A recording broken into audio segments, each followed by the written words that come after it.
ऐसा बिल्कुल भी प्लान नहीं था कि मुझे स्टार्टअप करना है। मुझे तो स्टार्टअप के बारे में कुछ भी नहीं पता था। कॉलेज का 3rd सेमेस्टर है और मैं अपने 3rd सेमेस्टर के दोस्तों को आके बोल रहा हूँ, आ जाओ इंटर्नशिप देंगे। आ जाओ, आपको इंटर्नशिप देंगे।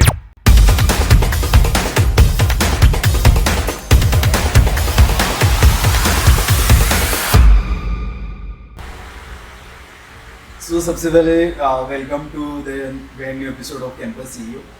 लाइक हमारे लिए बहुत खुशी की बात है कि आप हमारे इस एपिसोड पे आप पहुंचे और मैं काफ़ी ज़्यादा एक्साइटेड हूँ आज आपसे काफ़ी चीज़ें जानने के लिए, क्योंकि आपने अपने कॉलेज के फर्स्ट ईयर में स्टार्ट किया और लाइक अभी आप एमबीए के लिए जा रहे हो, तो मुझे पता है कि आज की जर्नी काफ़ी ज़्यादा एक्साइटिंग होने वाली है। भाई अमेज हो रहा हूँ, मतलब मैं ये सब ओके। तो बेसिकली जब हमारा एपिसोड 1 हुआ था तब मेरी भी फटी थी बहुत ज़्यादा। मैं भी मतलब ऐसे बैठा था कि यार ये कैमरा मतलब मैं ना बहुत ज़्यादा कैमरा कॉन्शियस हूँ, पर ठीक है, अब जैसे जैसे जर्नी में आप आगे बढ़ते हो ना, Okay. तो आप चीज़ों के साथ बहुत ज़्यादा कंफर्टेबल होते जाते हो, तो now it's good for me. तो लाइक ओके, तो आपने बीबीए किया हाँ, मैंने बीबीए करा और बाय चॉइस या फिर? मैंने बीबीए करा। मेरे बीबीए करने का एक बहुत बड़ा रीज़न था। Okay. मुझे मेरे करियर में मेरे को डिसाइड नहीं था मेरा करियर क्या है। Okay. तो मुझे चाहिए था टाइम। मुझे नहीं चाहिए था कि मैं कोई भी ऐसा करियर चूज़ करूं जिसमें मुझे डेली 8 घंटे पढ़ना पड़े या फिर डेली कुछ भी करना पड़े। तो मुझे ज़्यादा दिन का 4 घंटे टाइम, ताकि मैं अपने एक्स्ट्रा करिकुलर एक्टिविटीज़ या अपनी स्किल ग्रो करने में टाइम दे सकूँ। Okay. That's why I choose BBA. कि बीबीए में आपको बहुत टाइम मिलता है, मतलब आप सिर्फ कॉलेज अटेंड करो 4-5 घंटे क्लासेस, उसके बाद आप जो मर्जी चाहे सीख सकते हो, कर सकते हो, एंजॉय कर सकते हो। तो एनीथिंग। ओके, तो इट्स लाइक कि जब आप बीबीए कर रहे हो तो आपके पास कुछ नहीं करना आपको। नहीं, ऐसा नहीं है कि आप बीबीए करो तो कुछ नहीं करना। मेरे को ये था कि मुझे कॉमर्स लाइन की तरफ जाना है, मुझे कमर्शियल लाइफ चाहिए, इसलिए मैंने बीबीए चूज़ करा। तो जब आप बीबीए कर रहे होते हो तो आपको बहुत ज़्यादा कमर्शियल लाइन के बारे में सीखना पड़ता है, क्योंकि मेरा बैकग्राउंड साइंस का था, तो मुझे कमर्शियल लाइफ के बारे में कुछ भी नहीं पता था। इसलिए मैंने बीबीए चूज़ करा कि ताकि मैं कमर्शियल लाइफ की नॉलेज ले सकूँ और अपनी ज़िंदगी में एक सही करियर पाथ चूज़ कर सकूँ। May be it's a business और स्टार्टअप एज ऑब्वियस। वाह, अमेजिंग। तो अच्छा, एक मेरे अंदर क्यूरियस सवाल है, पॉडकास्ट तो चलता रहेगा। आपने असाइनमेंट्स वगैरह टाइम पे जमा कराए थे कभी? या thanks god to my junior कि उन्होंने मेरी असाइनमेंट करने में बहुत हेल्प करी है। अगर मेरे जूनियर्स मेरे साथ नहीं होते, लाइक मेरे स्टार्टअप की जो टीम थी उसमें 1-2 मेंबर सिर्फ इसीलिए थे कि वो मेरा असाइनमेंट कर देते थे। And also my close friends जिन्होंने मुझे असाइनमेंट्स पढ़ाई, क्योंकि मेरा साइंस बैकग्राउंड था, ओके। उन्होंने मुझे कॉलेज लाइफ में कॉमर्स लाइफ, अकाउंटेंसी मुझे कुछ नहीं आता था, तो उन्होंने मुझे थ्योरेटिकली सब कुछ सिखाया है। और दोस्तों ने और जूनियर्स ने असाइनमेंट में तो वही अपन आज़ाद रहे, और थोड़ा बहुत फैकल्टीज़ का सपोर्ट था, ताकि चीज़ें स्मूथली हो जाती है, कंफर्टेबल हो जाती है। तो अच्छा, मैं एक चीज़ बताता हूँ कि जैसे आपने बताया अभी कि आपने स्टार्टअप की टीम में एक दूसरे ने इसलिए लिए स्पेशली कि वो आपके असाइनमेंट्स कर सकें, तो क्या आप उनको पे भी करते थे?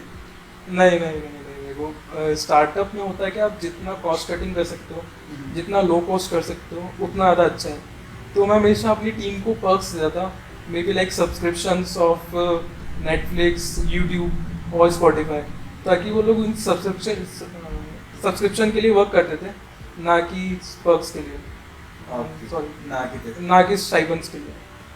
ओके, तो लाइक ये सही है यार। मतलब आपने उनको कि स्टूडेंट्स को सिखाया स्टार्टअप में कैसे काम होता है, वो सब आपके लिए भी एक कॉस्ट कटिंग वाली चीज़ हो गई, और उनके लिए भी, क्योंकि स्टूडेंट्स को क्या चाहिए होता है, नेटफ्लिक्स का सब्सक्रिप्शन मिल जाए, यूट्यूब प्रीमियर मिल जाए, और क्या क्या सब्सक्रिप्शन देते थे वैसे आप?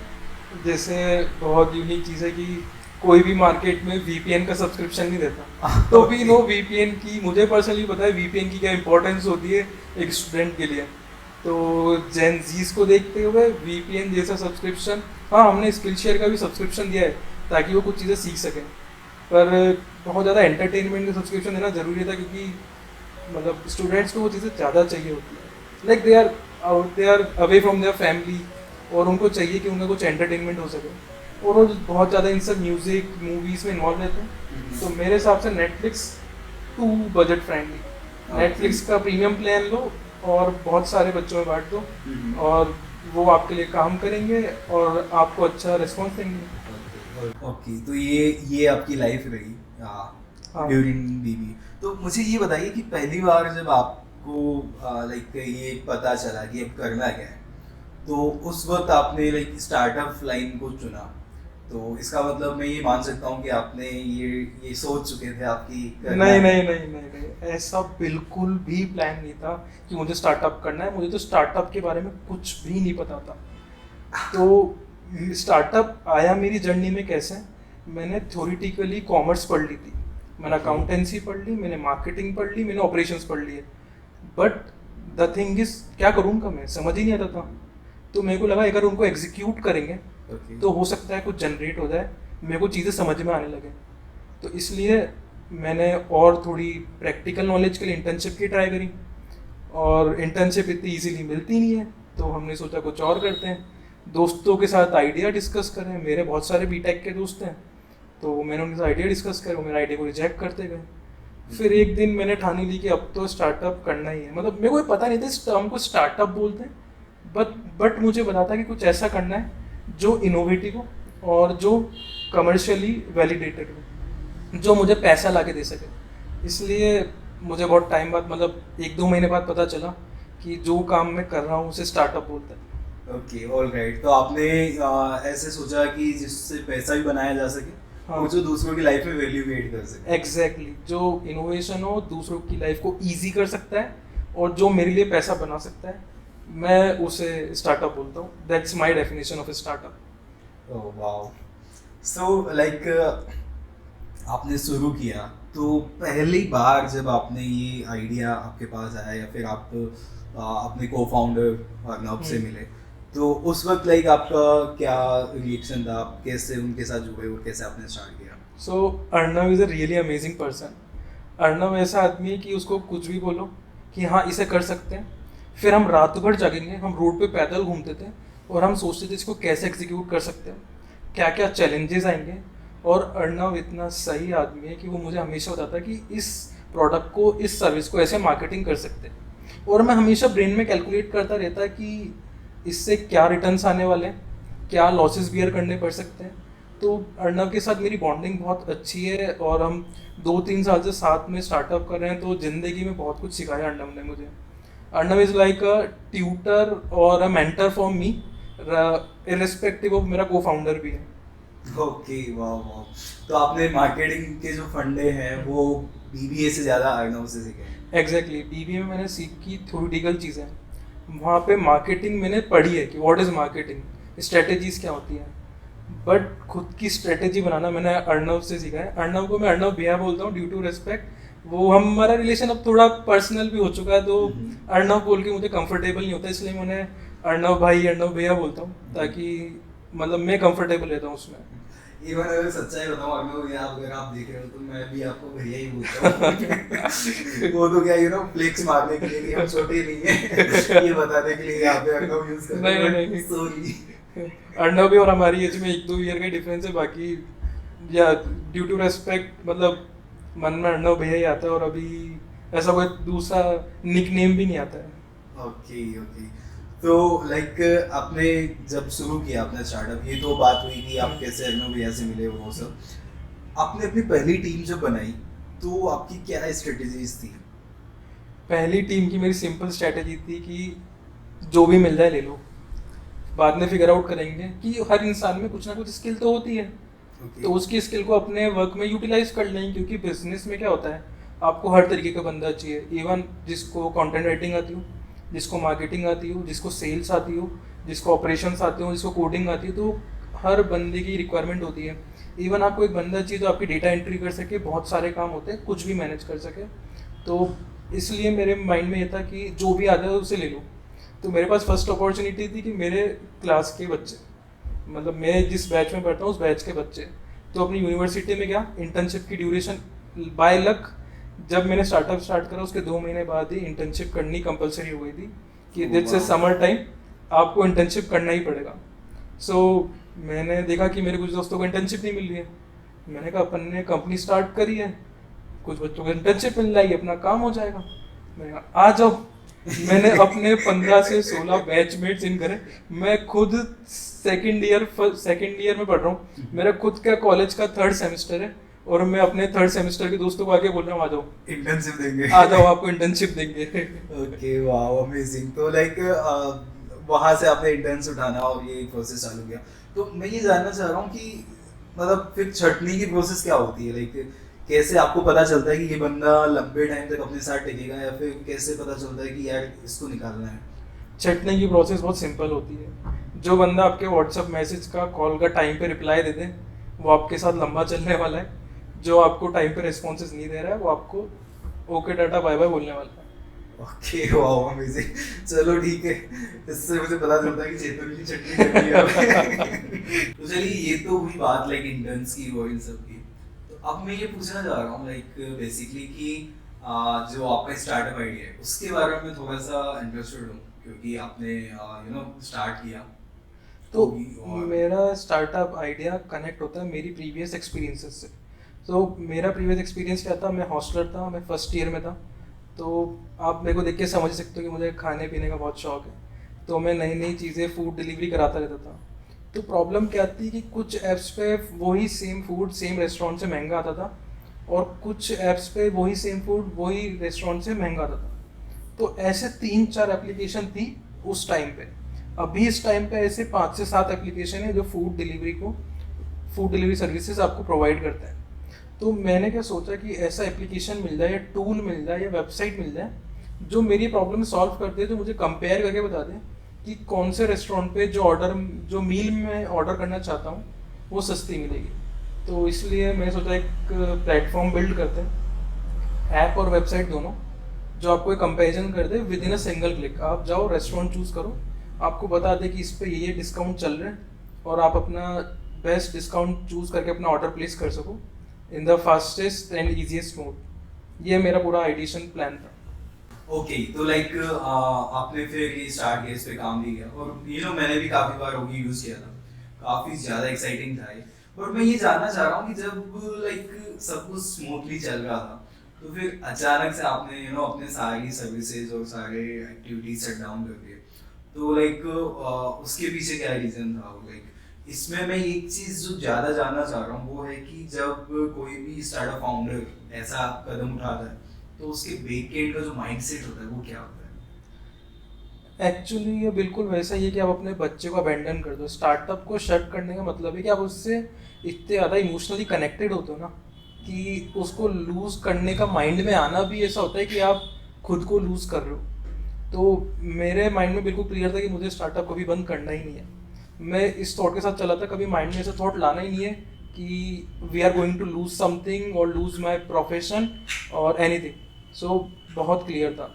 गवर्नमेंट ने एक नॉन प्रॉफिटेबल ऑर्गेनाइजेशन बिल्ड करके एक प्लेटफॉर्म इंट्रोड्यूस किया, ONDC, जो क्या करता है कि जितने भी रिटेलर्स, कैफ़ेज़ और फूड पार्टनर्स हैं, रेस्टोरेंट्स हैं, उन सबको डिलीवरी बॉय से कनेक्ट कराता है, और वो अपने कंज्यूमर्स को वो चीज़ सप्लाई कर सकते हैं। फूड हो गया, ग्रोसरीज हो गए। तो इसमें क्या होता है कि government is the cheapest delivery partner, cheapest food provider.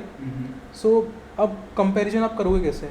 आप कंपैरिजन क्या करते हो कि जब चीज़ें प्राइस में फ्लक्चुएशन होता है, तो जितनी भी प्राइवेट ऑर्गेनाइजेशन ये चीज़ कर रही है, even Zomato, Swiggy, Magicpin, Dineout, EazyDiner, ये सब प्राइवेट ऑर्गेनाइजेशन ये सब प्रॉफिट के लिए वर्क करते हैं। तो यहाँ पे ऑब्वियस सी बात है, आपसे डिलीवरी चार्जेस हाई लिए जाएंगे, आपसे सर्विस चार्ज लिया जाएगा, आपको अलग अलग तरह के टैक्सेशंस पे करने पड़ेंगे, और ये चीज़ ONDC के साथ नहीं थी।